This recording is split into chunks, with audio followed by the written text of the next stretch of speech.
She's got it where it counts. She'll hold together, but she is a little out of date. I've heard that before. And then there was the one on Snowzimpic. Harvizla or someone in there. So. That's my thing. I keep saying that. I know. I said you keep saying. You get the credit for that one. Don't take Harvizla from me.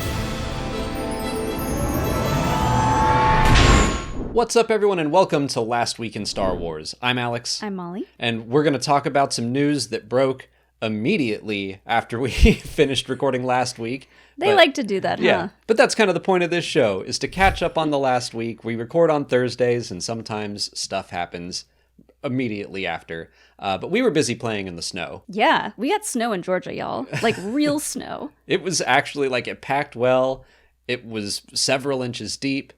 We built a snowman. Even our friend who, likes to go skiing and snowboarding was like, this is good snow. Yeah, he went snowboarding down his driveway.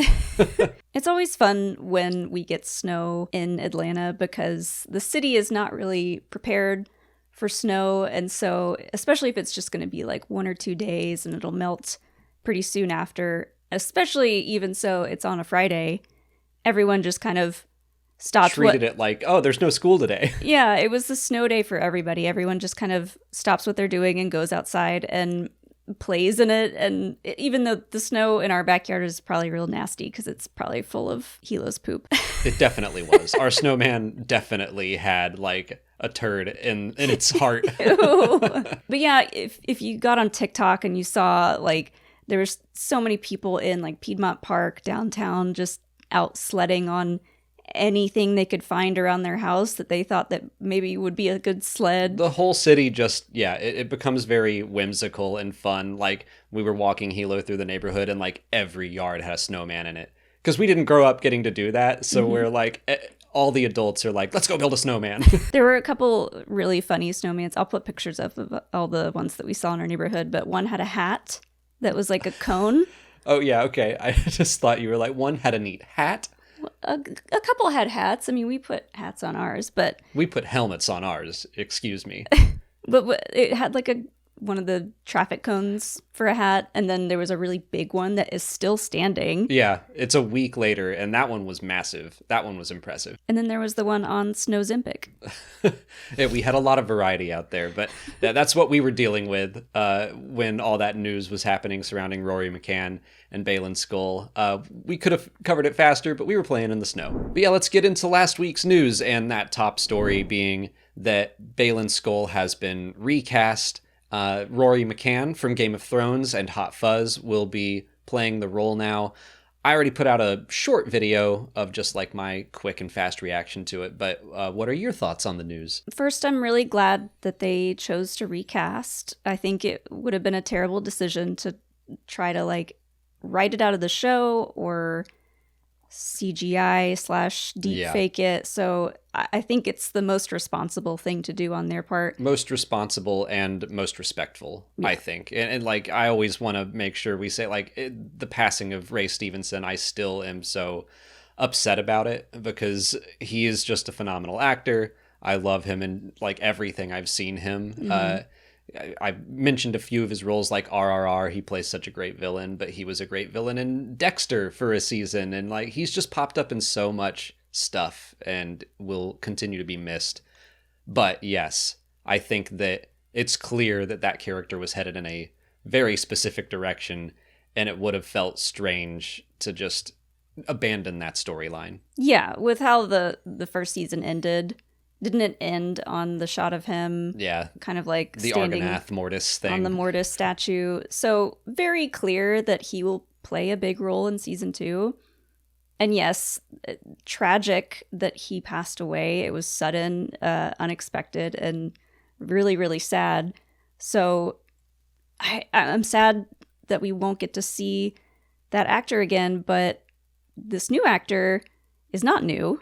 We know him pretty well from Game of Thrones, and I think he is a great choice for this. I'm very bad at fan casting. People always ask us that question, who or even just question who do you want to see in Star Wars? I always feel every actor's name falls out of my head when someone asks me that question, but when I saw this news, I was great choice. He's a wonderful actor, did so much with the Hound. Also, beyond just Rory McCann, I've realized that I think anytime a Game of Thrones actor gets to come into Star Wars, it makes me happy. We were just watching The Terror for the first time, the AMC show, and there are a ton of Game of Thrones actors in it, but also Draven from Rogue One is in it, and the guy who played Celebrimbor in Rings of Power, and like, I just, all those worlds kind of meshed together, and I was like, yeah, the Game of Thrones cast just would do very well in Star Wars. Which, tangent, The Terror season 1 was great. That was kind of our binge show while we were snowed in. And it's got cool, like, supernatural elements, kind of a horror vibe. It's, yeah, it was really good. We had a friend talking it up, and then when we weren't snowed in, but there was snow outside, and I was like, this feels like an appropriate watch. Let's finally give it a go, and really liked it. Yeah. I was listening to Force Center podcast, and they talked about how kind of some of the announcements about this news mentioned just how large of a man he is, because he played the Hound, and he was just like this big hulking man, and whether or not that would they would play that up in the second season. Do you think? Because I mean, they kind of did, just with the way he fought with a lightsaber. He was like big strong swings. Big swings. Yeah, I think so. I mean, I agree that I got the impression that Baylan Skoll was just this force of nature, and part of that was Rey's wonderful performance, and like, I just think he understood exactly what the assignment was. Always put so much weight behind like these very ambiguous words of like, we're living in a world of dreams and nightmares. I can't remember the exact line, but I was just like, yeah, you are. I believed everything he did. Right. But I think he understood that like fantasy side of things. I think Rory McCann, coming from Game of Thrones, will also be able to fill that role. And yeah, I'm hoping for some more good lightsaber fights with him, and just big ol' swings with that reddish orange blade. Yeah, I need to do a rewatch of the first season of Ahsoka, but the more I think about the character of Baylan and like what his plan is going forward, the more it reminds me of Thanos, where it seems like he just like has this plan to fix everything. Right. Not that he's trying to wipe out half of the galaxy. No. But yeah, I get what you mean. He thinks that he knows how to fix things. Yes. Right. And we don't really know exactly what his plan is, but it has to involve World Between Worlds / Mortis in some way. Right. I do hope that we quickly kind of get that answered. He was always very ambiguous in season 1 about what he wanted. And I'm like, I'm interested, but like, you got to give me a little more. Yeah. That story was confirmed by The Hollywood Reporter and some larger outlets. We are going to stick with the rumor mill because one was spreading around this past week. Saw it backed up by several sources, but Embo is supposedly going to be a villain or character, at least, in The Mandalorian and Grogu. Yeah, I'm interested in discussing this. I'm not sure how I feel about it right now. All the news, which, by the way, like, I won't call it news, all the rumors that we've been seeing come out about Mando and Grogu, it's kind of depressing because I feel like we're going to find out everything about this movie, if these things are true, before we even get a trailer. But anyways, besides that, yeah, the rumors that we've heard so far are like so out of left field. We had Rada the Hutt and now Embo. I'm just like, is this a Clone Wars movie or is this Mando and Grogu? Right. And most of this I was reading on Bespin Bulletin and talking about how like Embo might be kidnapping Rada. Again? Yeah, again? Like, who does he think he is? Jack Bauer's daughter in 24? Like, if he is supposed to be like this hulked out, like Buff Hutt, no way he's getting kidnapped. I know, like, how's he getting kidnapped? So I agree, but like the Embo stuff, if it were to just happen in the movie, I feel like I would have been kind of psyched for it, but just reading details that are being spread around the internet, I don't know, this doesn't sound I'm sure there's an actual story to it, but all we're getting are these like disparate details of like, and Embo's in it and he's going to kidnap her out of the hut. And I'm like, okay.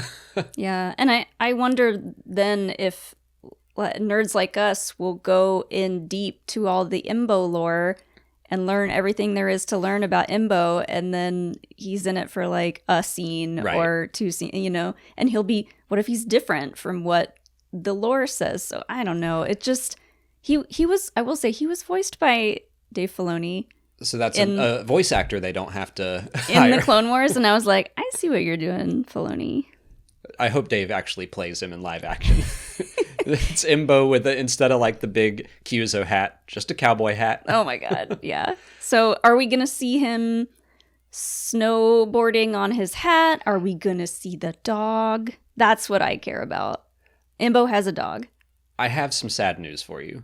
Embo is in the Aftermath books, and it is mentioned that Marok has passed away. But that doesn't mean that Embo can't have a new dog. Well, I'm sad about that. But I'm sorry. I guess if its name was Marok, they were probably like, oops. Right. We already had one of those. Yeah, we can't use that again. I remember when the Rada news was coming out and someone suggested, what if this is a distraction? Like, this is the Plo Koon move. Yeah. And part of me does wonder that and kind of hope. It's kind of like there were rumors of Cobb Vanth being in season 2 and Bo-Katan. And like maybe they are letting some stuff leak out, but they're keeping some other surprise under wraps. That's my hope. I obviously don't want this whole movie to be just like, and here's a checklist of who's in it, and we already know, and blah blah blah. Unless Sigourney Weaver is playing Embo. That would be quite the role. Yeah. She's playing Embo's hat. Oh no. But yeah, like hearing stuff like this, it's I guess unavoidable in our industry, but the way that this stuff gets spread around, I'm like, this is not how a story was meant to be experienced. Where we're meant to see details like this in the trailer and be like, oh my god, did you see Embo in the trailer? Give it a little more context, and then I'm like, I'm hopeful that it all makes sense. Like, I hope that this isn't just we're doing the Clone Wars movie again, but 30 years later. Yeah, I don't know what to think about it, and I'm trying not to put too much of my brain power into any details that get leaked or come out until we have like a trailer or something. Right.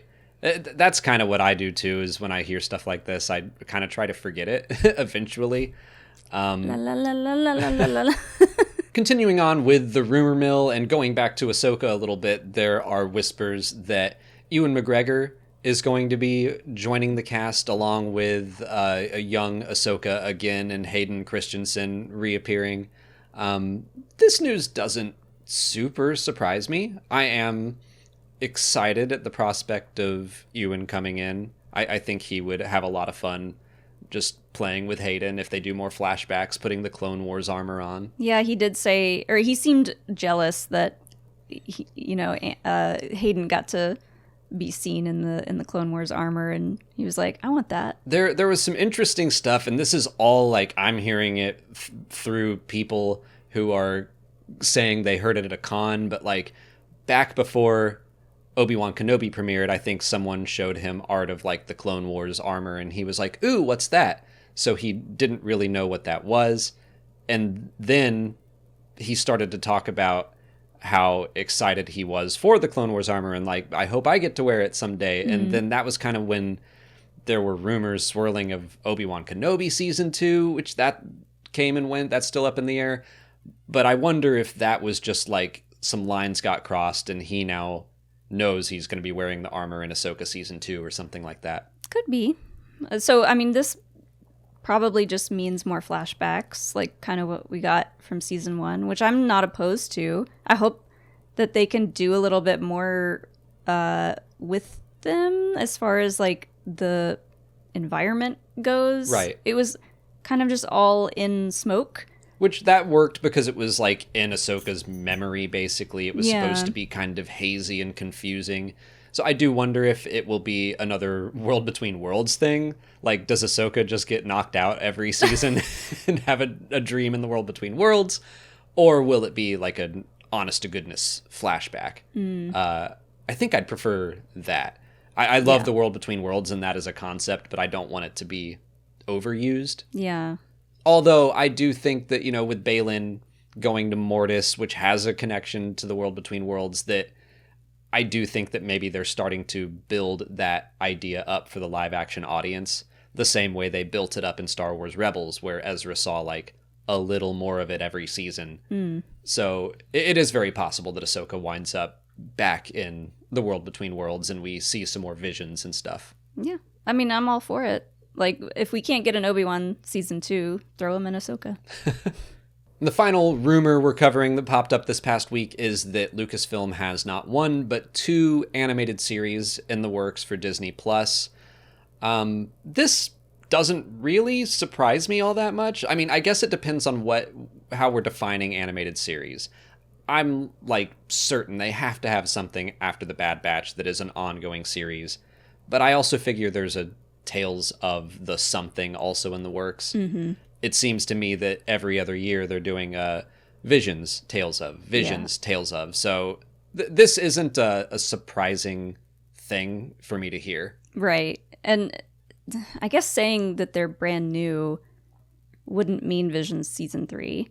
And the Tales thing would be a new kind of subsect of the Tales of. Yeah, I just kind of, lump that all into Tales of, the umbrella of Tales of. So yeah, it's possible that one of them is just the next Tales of blank thing, which I kind of wish we could get like Tales of the Sith or something. Like you mentioned, Tales of the Mandalorians or something, and have Tar Vizsla or someone in there. So that's my thing. I keep saying that. I know. I said you keep saying.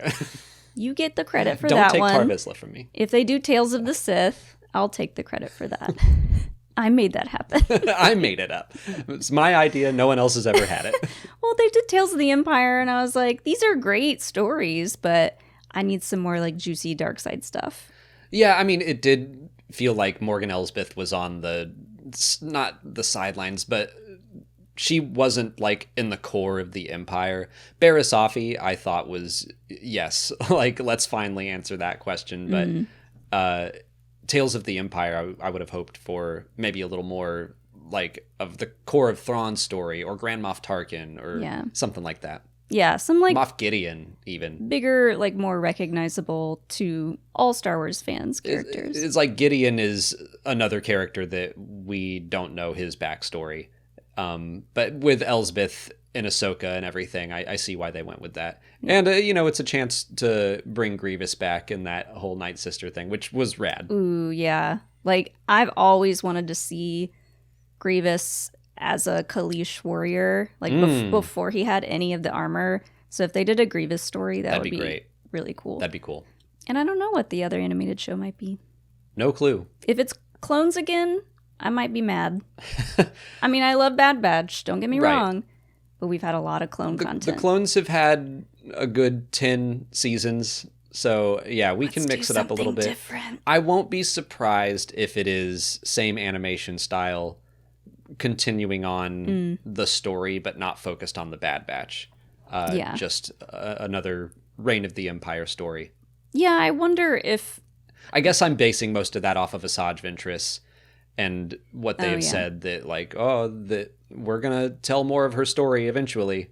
I wonder, too, like if we are going to get any sort of like really different looking animation styles, because maybe they did that with Rebels and they were like, ooh, maybe we should have just stuck with this Clone Wars look, because it seems like everything else aside from like Young Jedi Adventures has kind of been that Clone Wars look. And Star Wars Resistance mixed it up.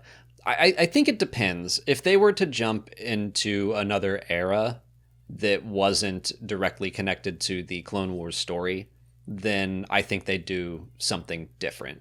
But if it's going to be kind of a continuation of what has come before, if Asajj Ventress is a primary character, then I think it makes sense to just keep that animation style. Well, let's move into our next segment, Last Week in Canon. And of course, Skeleton Crew, episode 8, the season finale, came out. It was wonderful. We got our Neil shirts on. Yeah, these shirts were sent to us by one of the viewers, Matei. Thank you for the shirts. First of all, I love tie-dye. Second of all, I love Neil. So these were right up my alley. Yeah, so this is great. We wanted to wear matching shirts to honor our best good boy, Neil. He's so cute. I'm going to miss him. Skeleton Crew was fantastic. We have talked at length about it in the review that I did and our live stream that we did with This Dad Reads. You can watch all that for an in-depth discussion. It was great. But I want to focus on the one new comic issue that came out this past week. It was The Battle of Jakku, Last Stand, issue 3, which is the second to last issue of the whole Battle of Jakku series. So last week I did a whole summary of the series to catch everyone up, but I'm not going to do that week to week. We're just going to dive into what happened. This week we finally got to the Battle of Jakku. It actually starts. We figure out what Luke was up to for the first part of the fight because he was never in any of the other books or comics or video games. It's always been a bit of a mystery where he's been. Basically, he was off rallying some of the criminal underworld to help out. So the Spice Runners of Kajimi turn on Adelhard, and then at the end, Liberty's Misrule shows up. That was a super Star Destroyer that was taken over by a pirate in the Aftermath books. And that's never really been followed up on, so that was actually pretty exciting to see. Like, more pirates. Yeah, more pirates. They're fighting for good. They're the good kind of pirates that don't like the Empire. Oh, cool. That's how that issue ends. And Luke helped rally them? He was actually a little annoying this issue. Like he wanted to go. Well, he wasn't acting like Jedi Luke so much. He was like dipping back into our friends need help, and that's where we should be. Which, I mean, that is in line with Luke Skywalker. But kind of like when he was leaving Dagobah. Right. Yeah. You know, he's still struggling with that, and he struggles with it, you know, his whole life. That when his friends are in danger, he kind of sees red. But he doesn't have anything else going on. He doesn't have a girlfriend. And well, he's running around in this series with Rin Zanat, who is a woman who is a spice runner and is like, I can get them to help us. And there's like kind of this twist. It's treated as if it's a surprise. Like, I can fix her? Nah, I don't think that there's anything romantic there. Okay. But there's this big surprise with Zanat. She reveals that her father is a spice runner and a character that we've known from like the Poe Dameron and Freefall book. But I haven't like super connected with this Rin character. So when it was treated as a twist, I was just like, okay. Wow. Yeah, it didn't really land for me as far as a twist goes. But that is kind of what gets the Spice Runners and the Underworld to turn on Adelhard, and it brings Liberty's Misrule into the fight. Liberty's Misrule. Is that the full name of the ship? So yeah, Eliodi, I think that's how you pronounce their name. They take over this Super Star Destroyer in the Aftermath books, and now have brought a big Super Star Destroyer to the fight. Did they give it like a cool pirate paint job?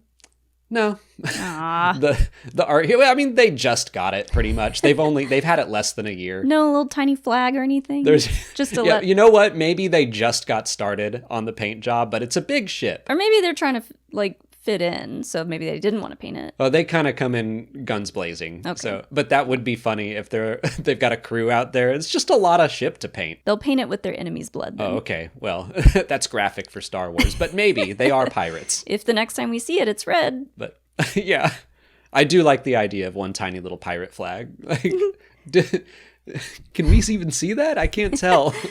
They're like, we warned you. Yeah. We have the flag. We have a tiny little flag. Or just like a decal. Like baby on board, real small. Yeah, just in the very back window. Pirates on board. Look out. We're pirates now. Maybe it has a cool new horn sound. Yeah, they need something to really set them apart, but right now it just looks like a standard Star Destroyer. Okay. Moving into our next segment, it is Last Week in Fandom, and we're still kind of trying to figure out what to do here. I mean, I definitely want to use it to talk about like Cerveza Crystal if something big takes over the fandom for a week, but Molly is on social media a lot more than I am. So she decided, For better or for worse. Yeah. We don't know.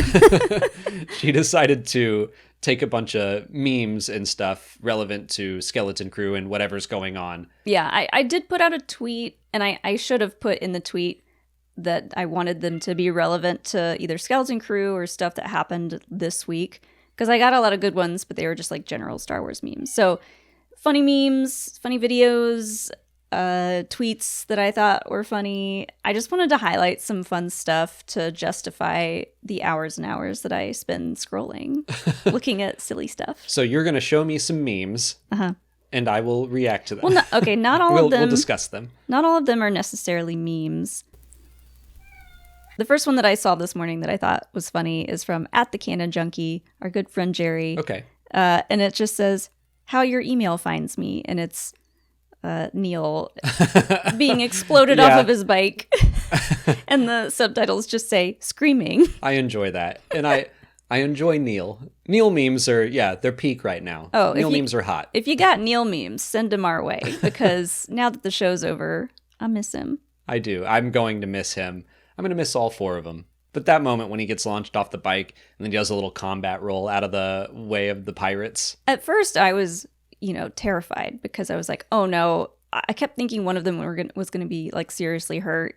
And I was like, if it's Neil, I'll scream. Sticking with more Skeleton Crew stuff, this isn't really a meme, but I just wanted to highlight at Blue Milk Mama, Skeleton Blue on Twitter. They make the most amazing looking baked goods that are like Star Wars themed. And we've been getting just barely getting into some baking. We're big into Bake Off. Yeah, we miss watching Bake Offs. We were like, let's try to bake stuff ourselves. And it's hard. So I know a lot of work goes into these, but look at this cool map themed Skeleton Crew cake. That's great. Very Goonies. Makes me want cake. Yeah. We should bake a cake. We should. I don't want to bake a cake, because then it sits in our house and we have to eat a whole cake. Yeah, that's great. Another not meme, but very cool little project that I wanted to highlight is from our friend Kelly Knox, who does a lot of these like crafting project things for StarWars.com. And this is one where you can kind of make your own storybook, like Whim's storybook in Skeleton Crew. I remember, I think she did that early on, the Skeleton Crew light box. It looks great. I loved the end of Skeleton Crew being like the storybook. Oh, yeah. Where it went through Whim stories, but then at the end it showed like the kids on the Onyx Cinder as if like, yes, this is now a part of the Star Wars mythos. It is a Star Wars tale now, and it belongs in the storybook. I thought that was really cute. There's been a lot of other movies, and especially like animated movies, that will kind of end with a closing of the book. Especially Disney books or Disney movies. Yeah, so I thought that was a great touch to like do that, but in Star Wars. Right, that's very nice. And also, Kelly was a guest on our Friends podcast, Triad of the Force, and their after show covering the finale. So if you're looking for even more Skeleton Crew talk, go check them out. And the last one is, I guess, this is a meme. What are memes exactly? Is it just like a picture with words on them? I can't define it, but I know it when I see it. Yeah.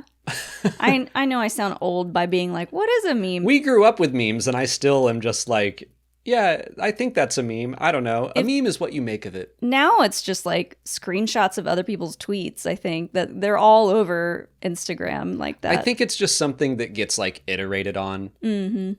So like this is how your email finds me. Like that's the meme, and then just putting a different picture under that text. Okay, so the original version of this meme would have been just the original picture without B2 emo in it. So oh, it's okay. Spoilers, B2 emo. This one, now that Skeleton Crew is over, we can all get excited for Andor Season 2. And this is just a picture with like a sheet that says, "Welcome home, cheater." When Cassian comes back with K2SO in Andor Season 2. So, welcome home, cheater. We've been wondering where B2 emo is. Is he safe? Is he all right? He's waiting. He has not appeared in any of the footage that they've released so far. think they've really put out anything official yet, but I remember Celebration London, we got to see a little bit, and it looked great. Didn't see B2 Emo. And then recently was at D23, they put out some more footage, looked great. Didn't see B2 Emo. Mm-hmm. Maybe he wasn't a shot. But yeah, like not enough. Not enough B2. He's at home waiting with that sign outside saying, "Welcome home, cheater." I mean, yeah, well, that is interesting because we know that Cassian is going to develop a new close relationship, friendship with a droid. And there has been speculation that maybe B2 and K2 could be related. Like, what do you think of that theory? I'm nervous about it. I am too. Because I think what makes us love B2 Emo has a lot to do with his look and the fact that he can't hold a charge. And it's like... he doesn't have the energy to lie or do anything, which, I mean, yeah. But at the same time, because of all that, it kind of would play into K2's personality, right? If you took the personality and the brain, essentially, of B2 Emo and put it in a KX droid, he's like, oh, I'm ready to fight. Like, I'm strong. I can hold a charge. I can walk around. Like, he might get a little big for his britches. I think I like the idea. I mean, the thing that scares me about it is just knowing how K2's story ends, which just makes it all even more tragic. Yeah. Which kind of makes me think they're going to do it. Just the way that Andor has been so far is like, hey, let's do the thing that hurts the most. And I can't decide if I would like that tragic story or if I would like to know that B2 is still out there somewhere doing his best to hold a charge and hanging in there. Yeah. But yeah, that's what that meme made me think of. I'm sure they'll handle it well. We're all looking forward to Andor Season 2. Yeah, looking forward to / dreading, because I talked about this in my review for Skeleton Crew, but like, I love Andor to death, but it is emotionally exhausting to watch. Whereas Skeleton Crew, like, you watch it and you're like, what a ride. That was so much fun. It's heavy. Heavy themes. It's heavy. It's real. Yeah. Yeah. I mean, but it's great. By the time we wrapped up Skeleton Crew, it did kind of imply some heavier themes and stuff if you really wanted to dig into it. But yeah, Andor can kind of take you out of it. Yeah. But it makes you want to lie down. It also might be very cathartic watching Andor and just knowing everything else going on in the world. Oh, yeah. I mean, like, Andor Season 1 was very cathartic. I mean, I remember watching One Way Out and being like, I want to punch through a wall like the Kool-Aid Man. Like, I can do anything. But also being devastated because I can't swim. I can, but Kino can't. Yeah. Seeing the Ferrix riot was very cathartic. Marva's speech was amazing. So it definitely is a cathartic show, but also just so heavy. I'm ready for it. But yeah, like you said, Skeleton Crew also, I think, had some excellent writing. And we will use that as a segue to our final segment. We're going to take our questions from Patreon.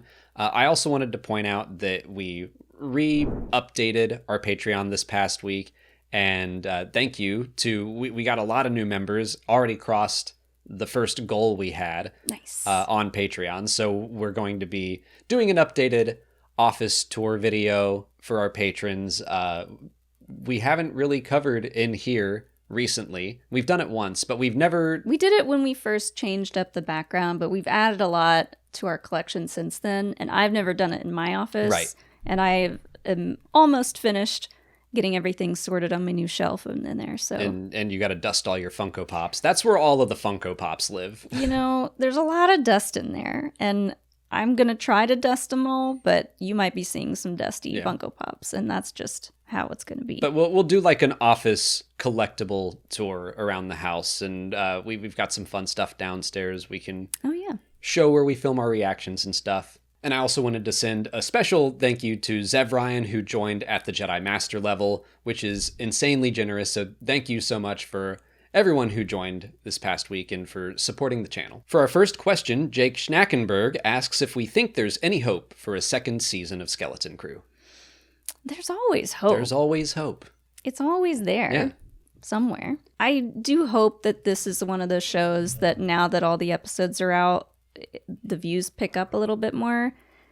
The ratings are pretty good. Like I saw on Rotten Tomatoes, it was like above a 90. It's very well received, yes. So that gives me hope. A lot of things do give me hope that this could be continued. I always tend to be optimistic, which sometimes that lets me down. But my optimism right now is that, yes, it's very well received.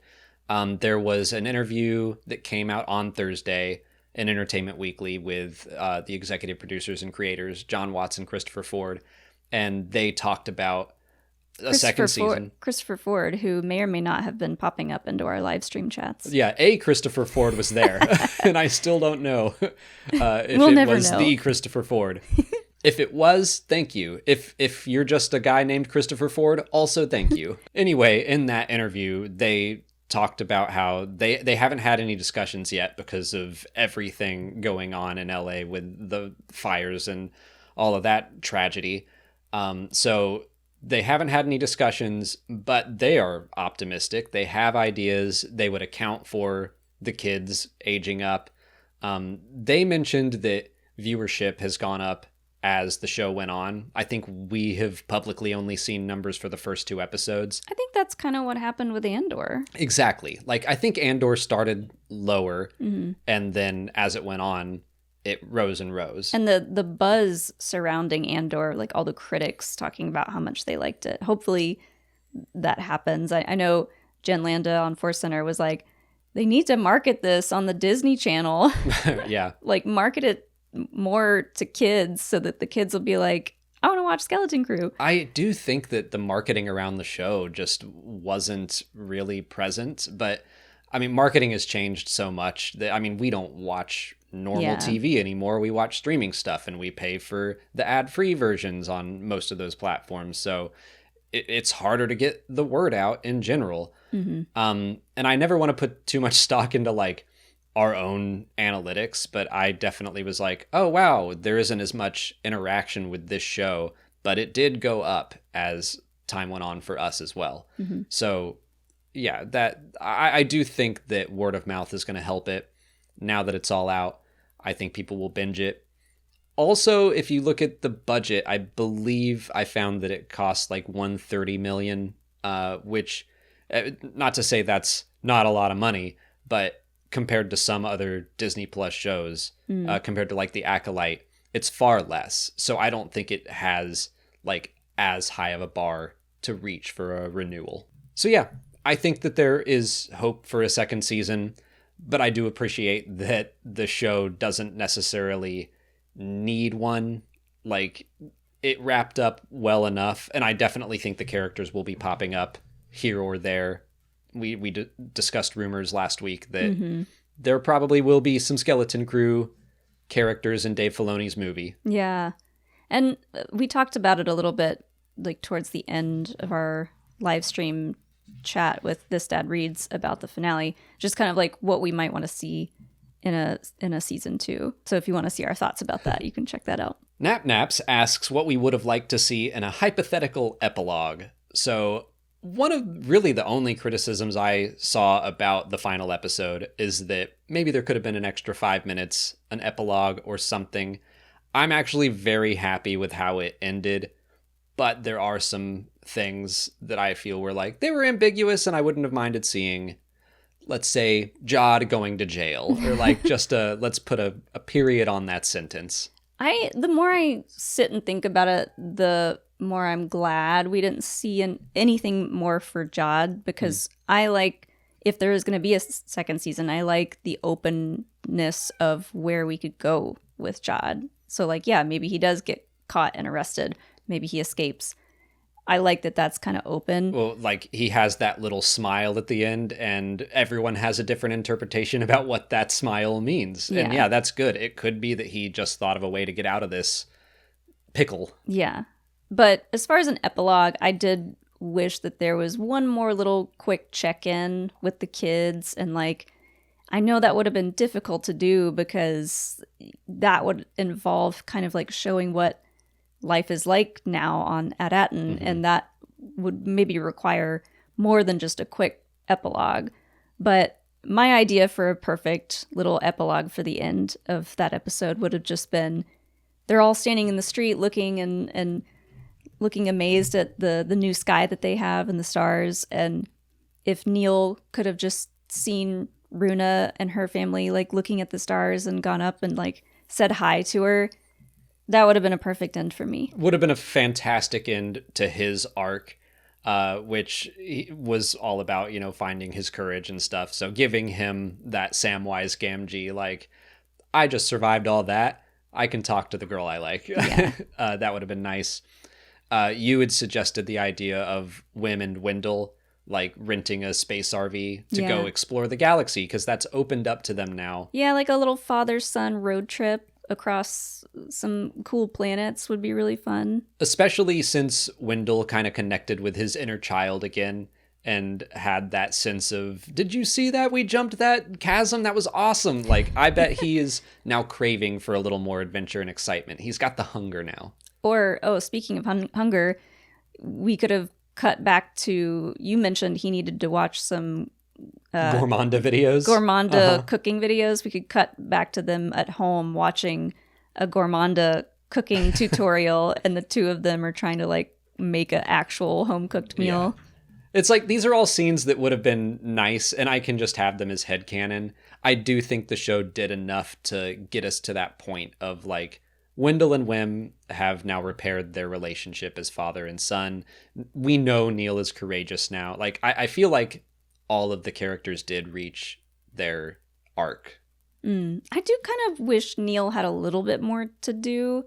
He got to shoot the big gun, but it was like really quick, and then it got destroyed. I mean, like, he disabled the cannons, and I did realize, like, we probably shouldn't have Neil, like, blowing skiffs out of the sky, killing several pirates, like, disabling the turbo lasers on the ship. That was good. Yeah, because one of the things we learned in the episode on Ad Akron was, like, he was like, I don't really want to shoot the guns. I don't want to hurt people. Yeah. But he will defend his friends, and there's a difference. Yeah. So one little epilogue moment with Neil would have really made it 10 out of 10 for me. I think it was a 10 out of 10 regardless. But yeah, like that would have been like the A+. Yeah. I mean, 9.8 out of 10 for me.